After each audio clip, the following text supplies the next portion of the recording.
New York drivers honk their horns like this, whether stuck in traffic, angry at someone else, or just feeling happy and wanting to express it. They all use the same tone. They press the horn firmly and steadily, producing a monotonous long blast.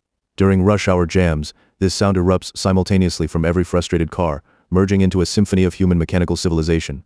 Inside his compact sedan, the black driver watched this Chinese man burst out of a side street, crash into the hood like a startled moose, roll over the roof, and then slam hard onto the asphalt behind him.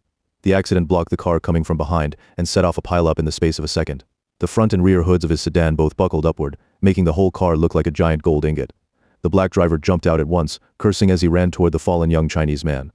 The young man pushed himself up from the road, quickly patting himself down head to toe, then sprang to his feet and sprinted away toward the back of the traffic jam.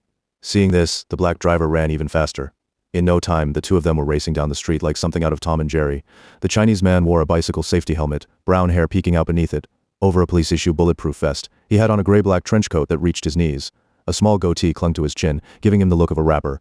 His expression was twisted in pain as he ran, sweat drenching his sharp-featured lean face as if he'd just finished a marathon. He shook his head violently, flinging droplets of sweat off the perforated foam helmet, yet his legs kept spinning like motors. Between gasps he shouted hoarsely, "You idiot, what good does chasing me do? Call your insurance company already." The black driver was built like an Olympic sprinter. He quickly caught up and grabbed the flapping edge of the Chinese man's coat. "Are you okay? Do you need a hospital?" The moment his hand touched the young man, several deft fingers pried open his pinky, effortlessly peeling the large black hand off the fabric. This counter-grappling move was clearly honed through relentless practice, proof that even if this Chinese guy wasn't a martial arts master, he was certainly someone who frequently needed to escape capture. "Let go of me. Do I look like someone with time to spare? Here, take my money. Just call the police." Still sprinting, the young man yanked out his wallet and tossed $500 or $600 bills backward without turning his head. Seeing the cash fly over and the other man still running hard, the black driver relaxed a little. He stopped, bent down to pick up the bills, and shouted, "Thanks, what's your name?" "Alexander." Alexander was only his chosen English name. His passport bore the name Liang, but he never liked it much. He thought himself handsome and masculine, deserving of a name with more rugged strength. And Liang was 30 and still unmarried. He'd been waiting for something joyful to happen in his life, but so far, it hadn't come. He was fated to die young. Starting today, he had exactly 1 month left to live. From this moment on, every day, during the most dangerous hours, he would run toward his auspicious direction. He owned a premium Jeep and was skilled at riding off-road electric motorcycles, but he wouldn't use either now. When your death date arrives, fate will kill you by any means necessary. You could choke to death on a glass of water, let alone drive a high-powered car. That would be like climbing into a steel coffin. He'd spent ages planning for this month. Ever since learning Chinese metaphysics from his mother, he knew this day would come. And Liang had spent his entire life preparing escape routes for every single minute of this fatal period. Today, whooshing indicated a deficiency in water. Reaching the seaside safely before noon was his only chance to survive. New York City consists of several large peninsulas, surrounded by ocean everywhere. But Liang knew not just any shoreline would do. In his current streak of terrible luck, only a beach with lifeguards offered a real shot at survival. Otherwise, the moment he jumped in, he might get impaled by underwater debris or devoured by some sea monster. He was following his preset plan. Get from Manhattan to Coney Island within 1 hour of leaving home, and he'd dodge the day's deadliest hour. He had no idea what might happen en route, and trusted no one. All he could do was choose the safest possible transport to the safest possible place. There was no truly safe transport in New York, but Liang had crunched the numbers. Subways had the lowest fatality rate. Getting hit by a car on the street was the easiest way to die. So when he walked out the door and got hit immediately, it was entirely expected. He figured that once he caught the subway, the danger level would drop significantly. Plus, Coney Island was the terminal station. Taking the subway there wouldn't be much slower than driving, and if enough lucky people were aboard, their positive energy might neutralize his fatal karma. At that thought, a faint smirk crossed his sweat-soaked face.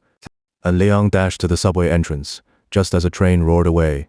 He grabbed his own hair with both hands and let out a wail. Oh, what rotten luck. The next train wouldn't come for 5 minutes. He couldn't leave the platform. Wandering the streets again might get him hit by another car. At least while waiting for the subway, he couldn't imagine a train actually running him over. He swiped his card through the turnstile and slipped into the farthest corner of the platform, pressing his back against the wall. His eyes scanned the surroundings warily. He knew trouble was coming, and whatever it was definitely aimed at him. The morning rush hour had passed. Only a few scattered passengers waited for the train, some white, some black, and a handful of South Americans dressed far too flashily for the season. And Liang recognized them instantly as troublemakers. From his inner pocket, he pulled out his phone and tapped the screen swiftly. The large display lit up like a miniature TV, showing a Chinese Feng Shui luopan. The needle pointed clearly. His current spot was an inauspicious direction. The favorable auspicious direction, the one that could save him, was right beside those South Americans. Of course, when your luck is this bad, even standing randomly lands you in a death zone. and Liang wouldn't make such a rookie mistake. He strode over to the group of South Americans in 3 quick steps. Just then, 2 police officers entered through the turnstile. The moment they spotted the South Americans, they headed straight for them to check IDs, and Liang groaned inwardly. It was still autumn, the air crisp and cool. Wearing extra layers looked perfectly normal, but his drenched forehead drew glances from the officers as they questioned the group. They started eyeing him suspiciously. Alexander really wanted to avoid drawing the police's attention, but his phone's luo pan clearly indicated this spot was the only auspicious direction where he could survive. Just as he stood torn between staying and fleeing, the officers searched a South American man and pulled out drugs.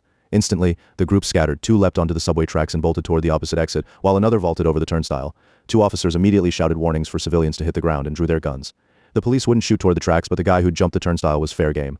The 2 officers called for backup on their radios and gave chase. Seeing their comrade being pursued, the 2 who dropped onto the tracks suddenly doubled back, yanked pistols from their calves, and opened fire on the cops. Gunfire erupted between the platform and the tracks, triggering piercing alarms throughout the station. Alexander clutched his head and groaned inwardly. Damn it. This is the worst luck ever. Amid the gunfire, he heard a muffled grunt. He looked up and saw a police officer collapse in the exact corner where he'd been standing moments before, blood soaking his uniform. Clearly shot. If Alexander hadn't moved, that bullet might have been meant for him.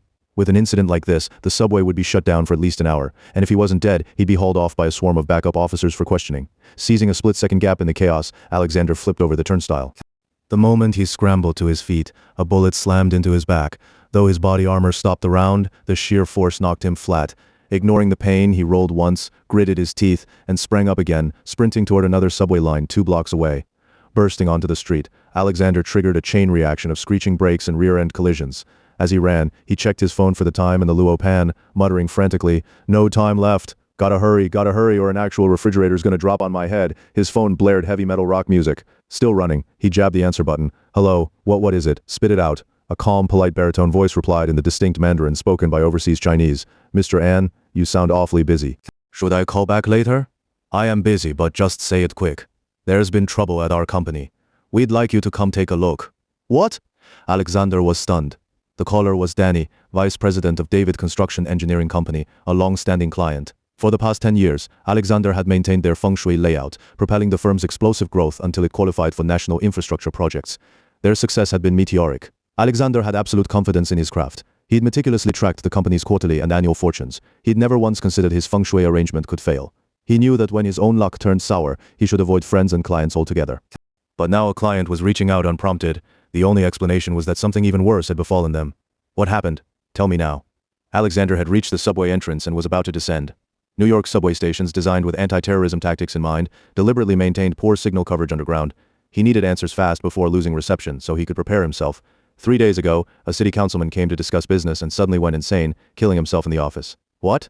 Alexander nearly forgot to step into the station. And yesterday, our CEO David dropped dead during a meeting. Police haven't determined the cause yet, but it appears to be natural death. Even worse luck than mine, Alexander knew that the worse one's fortune.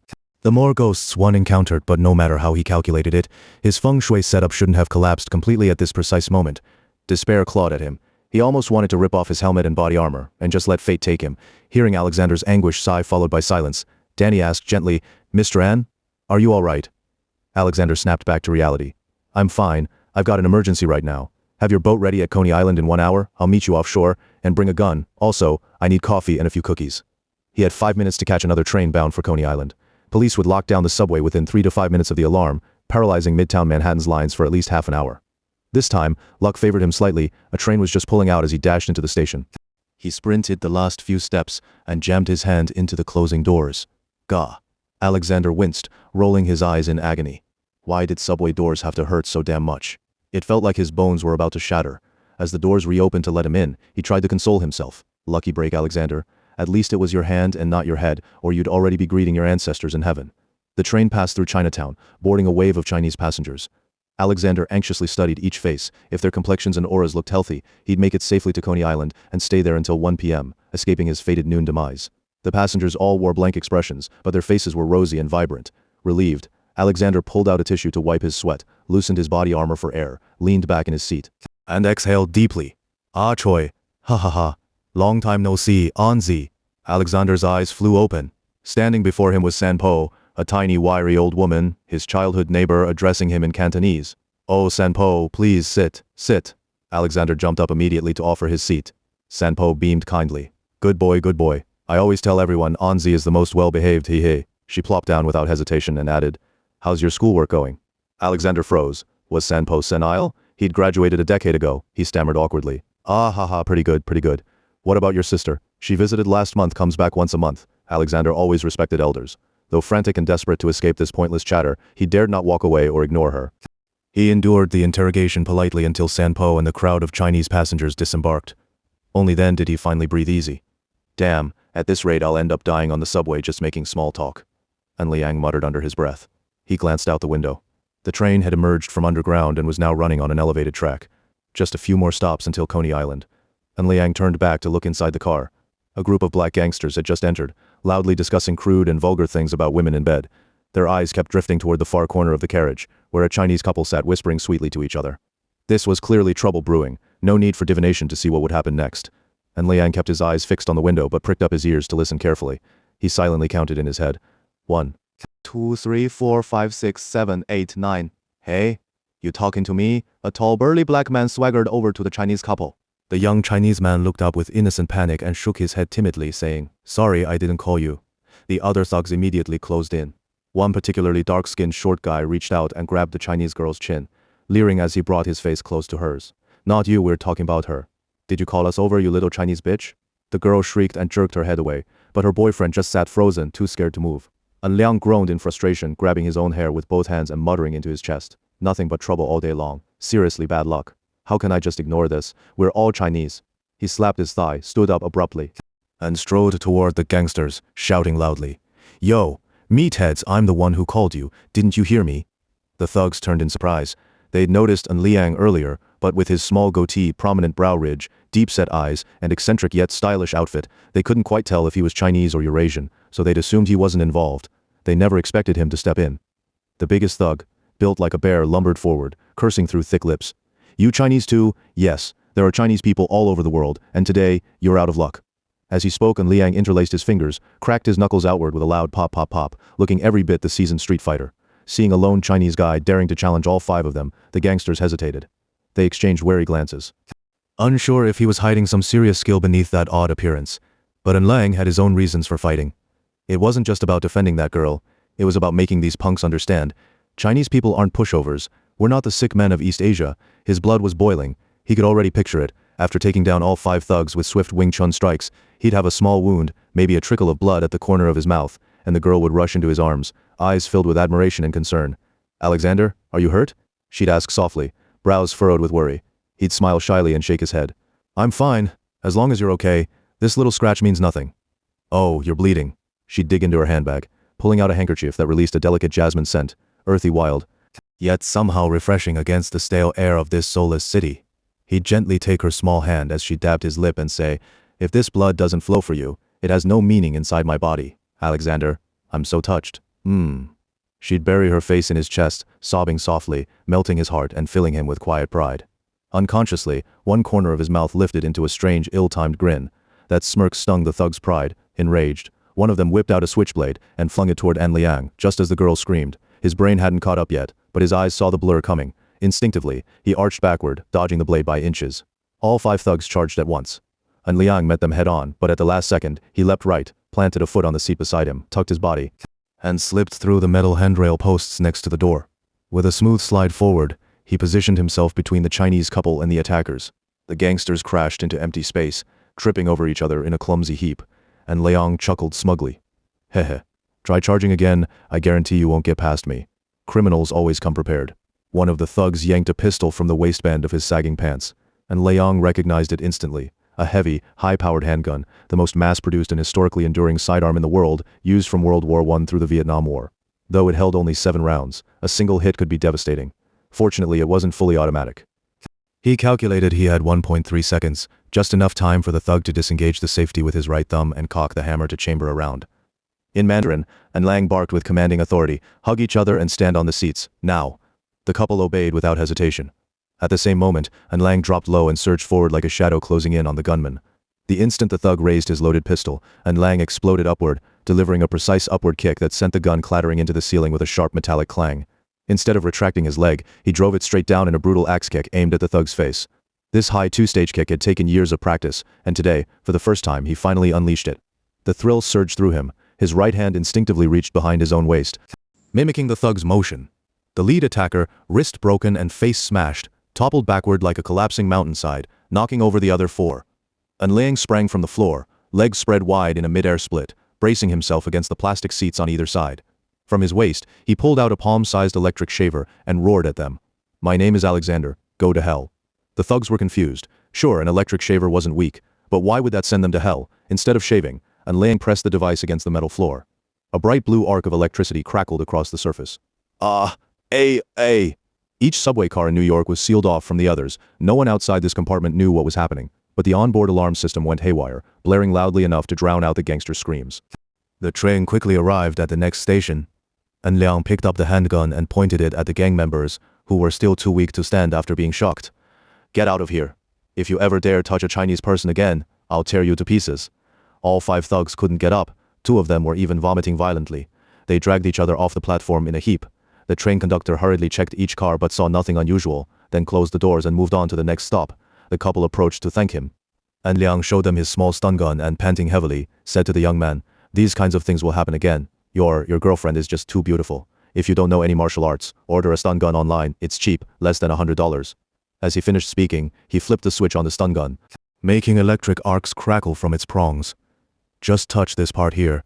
No, The young man, hearing that it cost less than $100 online, gratefully reached out to shake Liang's hand, but accidentally grabbed both Liang's palm and the live electrodes.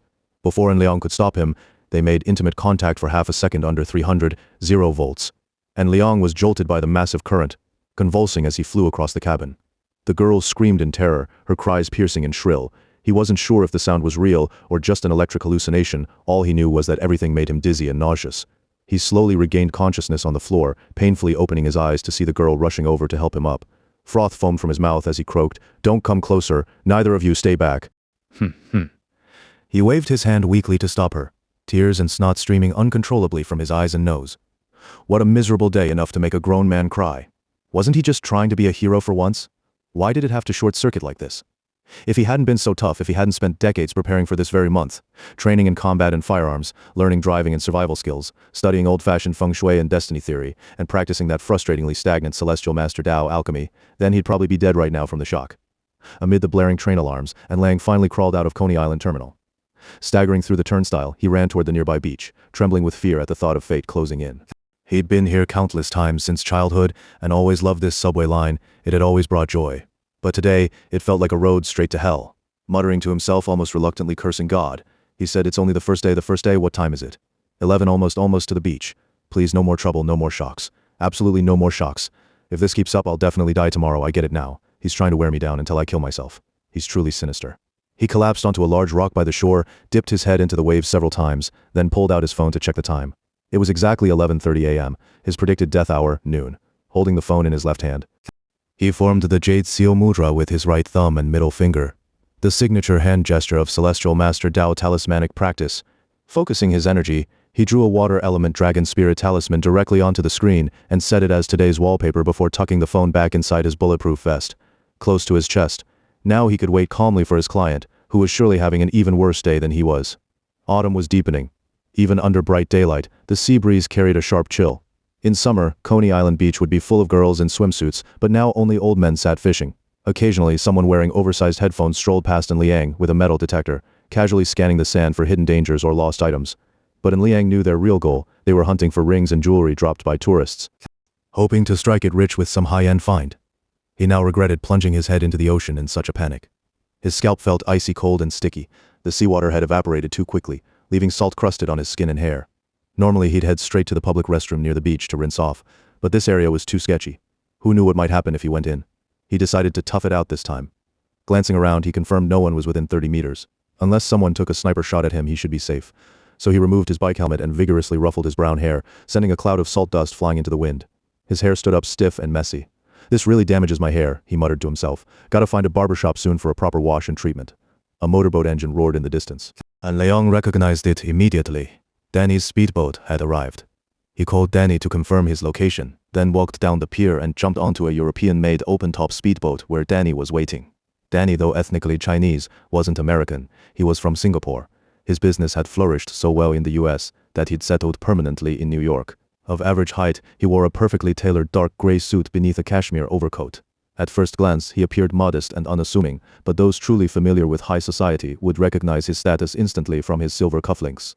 These platinum accessories, engraved with ancient noble emblems, were custom-made for aristocrats and sold exclusively at a tiny boutique in Paris. Only one such design existed in the entire world. In his 40s, Danny exuded scholarly refinement beneath his Western attire. Behind his light-tinted, precision-cut sunglasses lay a pair of sharp, narrow eyes. With fair skin, a straight nose, and thin lips, he belonged to that rare breed of men who only grew more attractive with age. The moment Liang stepped aboard, he spotted a tray with coffee and cookies. After a brief greeting, he immediately began eating and drinking. Danny asked, "You look like you just evacuated from Iraq. Are you working out or something? Why are you still wearing a bulletproof vest?" And Liang gulped down some coffee to wash the cookie down his throat, then turned to show Danny his back. "See this? Bullet hole? I nearly died." Wiping his mouth with a napkin, he continued, "Danny, for the next 30 days, I'll need to spend at least 4 hours every day running for my life. If I'm still alive, I'll answer your calls. But if you try calling me and it goes unanswered 3 times, don't bother calling again. That means I'm already dead." Thanks for the coffee. Danny stared at Liang in shock. He didn't find any of this amusing. "Mr. An, are we in the same danger? 2 people have died mysteriously at David Construction Engineering Company in just 3 days. No one dares go to work anymore, and now you suddenly look like this. What's really going on?"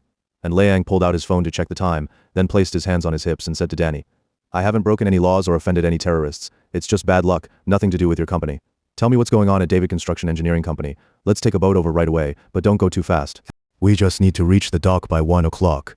Departing from Coney Island, they would sail around Brooklyn through New York Bay, and soon Manhattan Island would come into view, nestled between 2 landmasses, flanked by the East River on one side and the famous Hudson River on the other.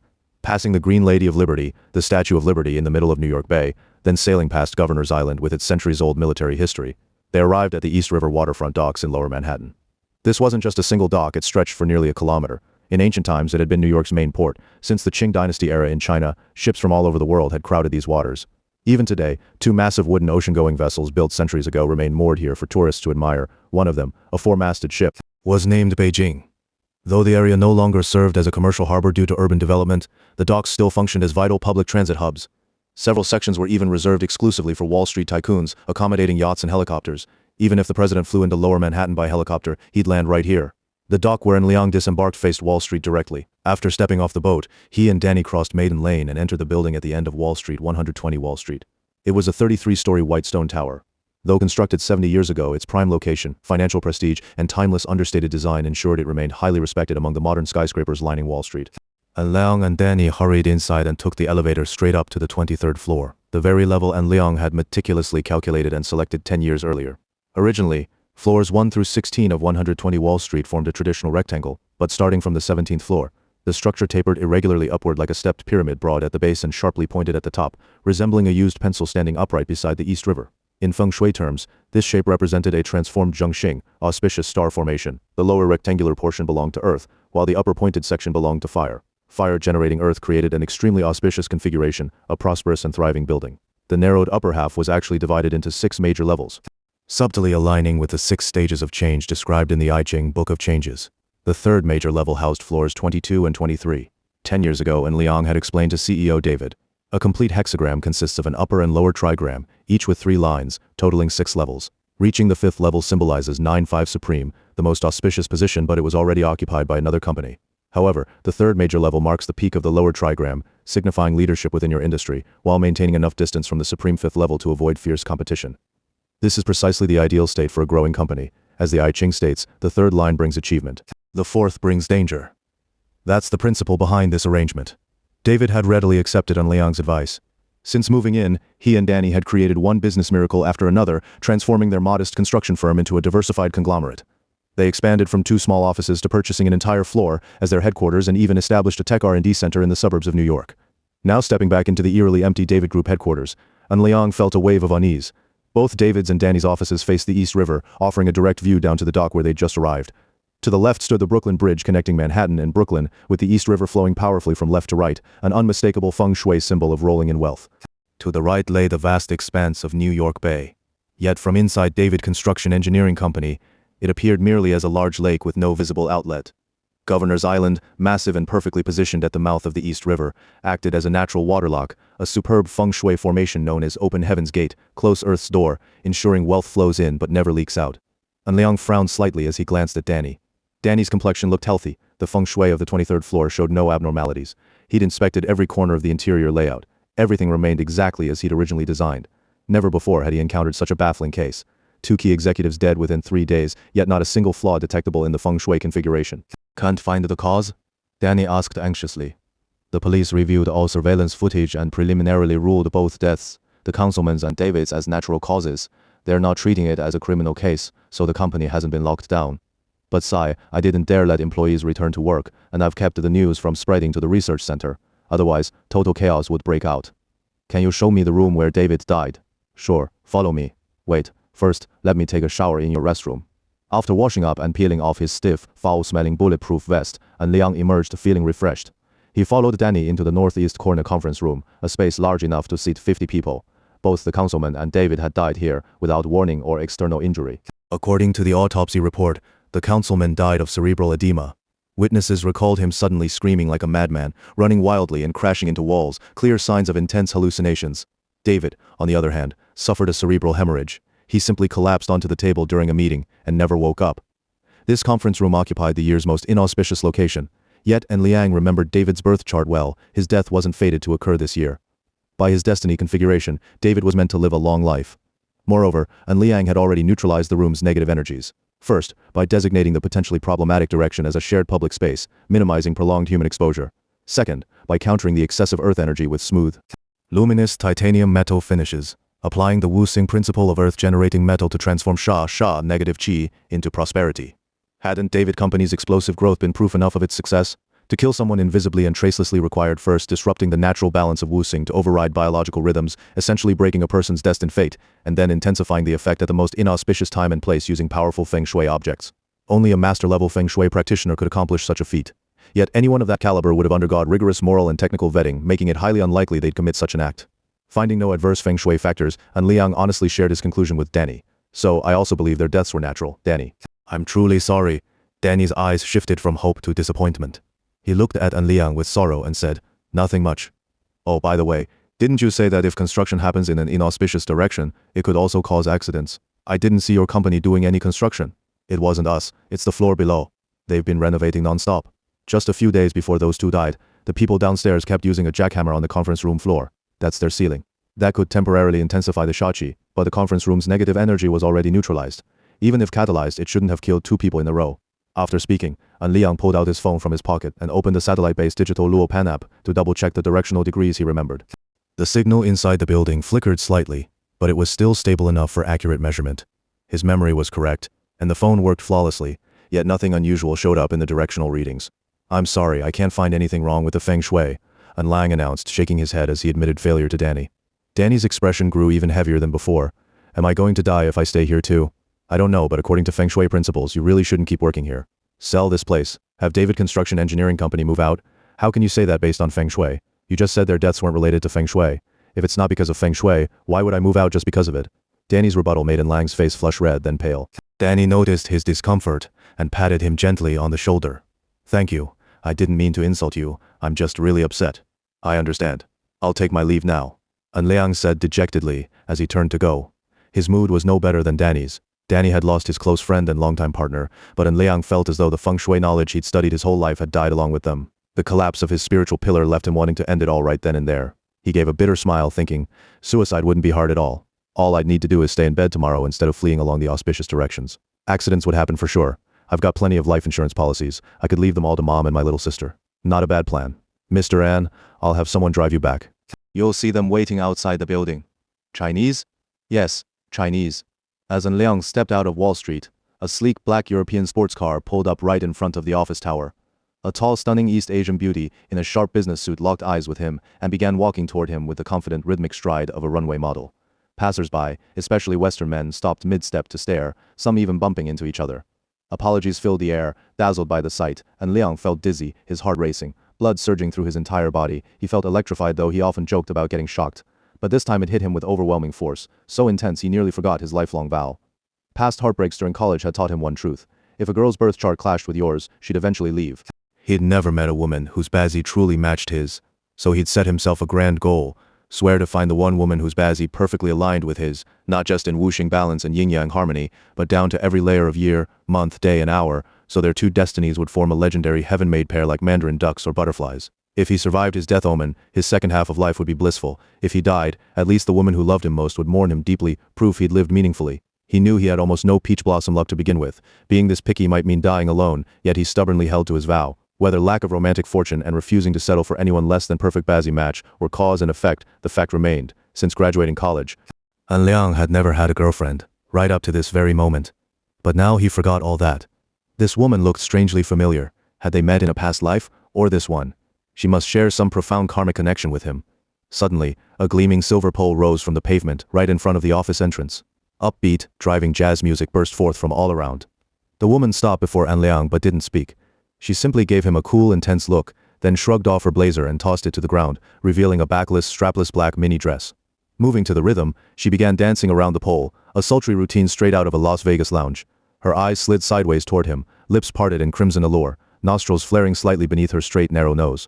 Her oval face radiated both tenderness and wildness. An Liang suddenly realized she looked exactly like a famous East Asian pop star, his longtime dream girl. The resemblance was uncanny, the timing surreal. For a moment his mind went blank.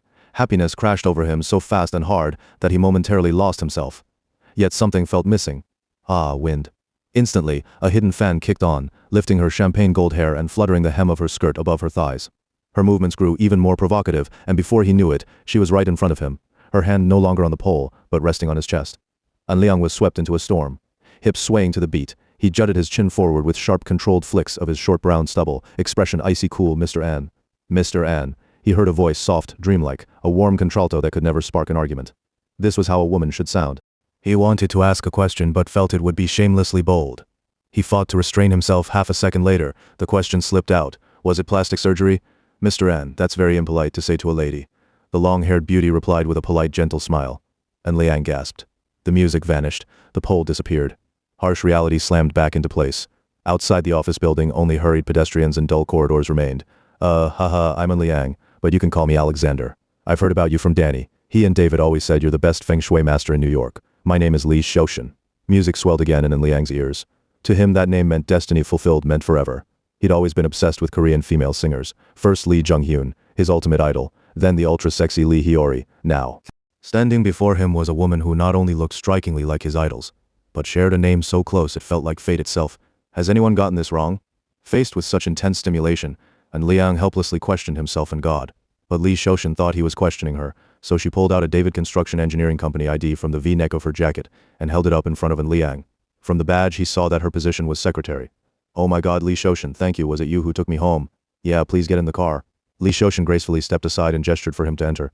And Liang walked toward the French sports car step by step, all the while plotting how to strike up a conversation with Li Shoshin. In an instant, the car shot onto the highway, smoothly and swiftly taking a curve. An Liang felt as if all the blood in his body was being flung outward by centrifugal force. Yet his body remained perfectly seated, an ultimate demonstration of world-class sports car stability, though it left him slightly dizzy. OBOJDTIE. An Liang couldn't find any words grand enough to praise such a top-tier vehicle. Anything he said would be justified, so he simply sang out its brand name in admiration. Li Shoshin drove very conservatively through New York City. She said to An Liang, I really like this Bugatti. An Liang responded in his deep, resonant baritone, yeah, I love speeding too, especially in top-end sports cars with 1,000 horsepower. Li Shoshin smiled. The faint fragrance on her breath left An Liang dry-mouthed. I don't like speeding, she said, but the Bugatti's braking system is amazing. I feel very safe in it. Yeah. I've always believed safety comes first. An Liang replied again in his low baritone. I like eating apples. What a coincidence, I do too. And Liang glanced downward to the left and caught sight of the gentle curves revealed by Li Shaoxian's V-neck top and short blazer skirt, graceful and harmonious, nothing like the exaggerated spherical shapes typical of white American women. I also enjoy opera. Do you like it? Opera? Of course, it's my favorite art form. And Liang had zero confidence in what he just said. He knew full well his knowledge of Western music history was utterly hopeless. Carmen is my favorite opera. Mozart's works have such moving power. Indeed, it's the finest work Mozart ever created. Oh, sorry, I got it wrong.